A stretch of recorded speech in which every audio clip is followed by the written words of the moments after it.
తమది కక్ష సాధింపు ప్రభుత్వం కాదని, ప్రజల ఆకాంక్షలను నెరవేర్చే ప్రభుత్వమని డిప్యూటీ సీఎం పవన్ కళ్యాణ్ అన్నారు. కూటమి ప్రభుత్వం నిర్వహించే ఎన్టీఆర్ భరోసా సామాజిక పెన్షన్ల పంపిణీ కార్యక్రమం గొల్లప్రోలు మండలం సత్యకృష్ణ కన్వెన్షన్ హాల్ నందు సోమవారం జరిగింది. ఈ కార్యక్రమానికి డిప్యూటీ సీఎం పవన్ కళ్యాణ్ హాజరయ్యారు. ఈ సందర్భంగా ఆయన మాట్లాడుతూ నాశనమైన వ్యవస్థను బలోపేతం చేయడంపై దృష్టి పెట్టి 100% గ్రామాలకు రక్షిత మంచినీటిని అందజేస్తామని అన్నారు.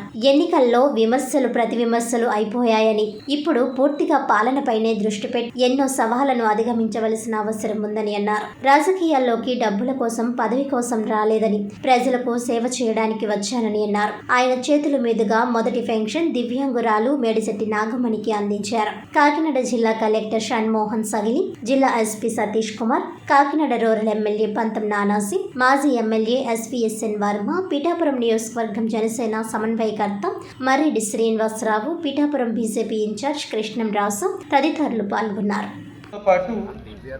క్రానిక్ డిసీజ్ అంటే ఎలిఫెంట్ గ్యాసెస్ కానీ, కిడ్నీ, లివర్ ఇలాంటి సమస్యలు ఉన్న వాళ్ళకి 5,000 నుంచి 10,000 చేయడం జరుగుతుంది. మన జిల్లాలో 123 మంది ఇలా ఉన్నారు. సో ఇలా రకరకాల కేటగిరీస్ వాళ్ళ అవసరాలు గుర్తించి వారికి ఎంత మనీ వాళ్ళకి పెన్షన్ రూపంలో ఇస్తే వాళ్ళ అవసరాలకి ఇంకెవరి మీద ఆధారపడకూడదన్న ముఖ్య ఉద్దేశంతో ఇవాళ గవర్నమెంట్ వైపు నుంచి మనం ఈ పెన్షన్ ఎన్హాన్స్ చేసి అంటే